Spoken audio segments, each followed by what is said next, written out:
आरोप लावला ना आता एवढ्यात की तुम्ही चुकीचा इतिहास सांगता. पवार साहेबांना मान्य आहे का महाराजांना लुटारू म्हणणं?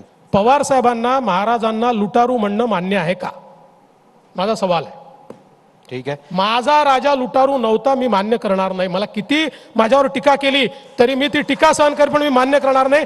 माझा राजा, अरे रयतेच्या देठाला, भाजीच्या देठाला ज्यांनी त्या ठिकाणी हात लावू दिला नाही, ज्यांनी कल्याणच्या सुभेदाराची सून आणल्यानंतर आपला दुश्मन होता तो कल्याणचा सुभेदार, पण सांगितलं अशीच माझी आई असती तर मी पण तेवढा सुंदर झालो असतो, हे सांगून वापस पाठवणारा राजा, त्याला लुटारू म्हणता आणि त्याचं समर्थन करता? लाज वाटली पाहिजे याची.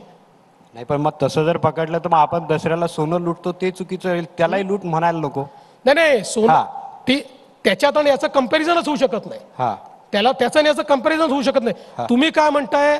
तुम्ही म्हणताय महाराजांनी सुरत लुटली म्हणजे लुटारू म्हणताय ना? काय म्हणताय वेगळं? महाराजांनी कधीच सुरत लुटली नाही.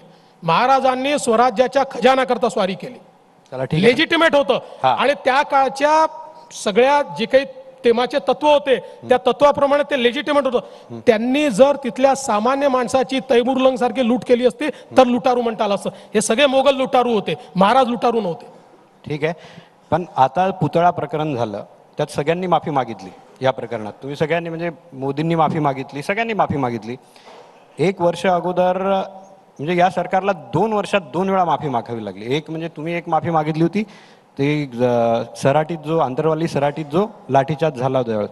मग 2 वर्षात जर सरकारला 2 वेळा माफी मागावी लागते, ही सरकारची नामुष्की नाही काय? मला असं वाटतं यात नामुष्की काय म्हणायची.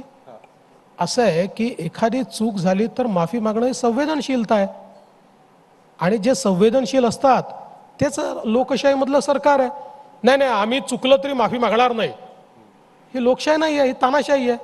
त्याच्यामुळे माफी मागण्यात कमीपणा नाही आहे. हा एवढंच आहे की माफी मागितल्यानंतर अशा प्रकारची वेळ आपल्यावर पुन्हा येऊ नये असा प्रयत्न करणं हे लोकशाहीत अपेक्षित आहे.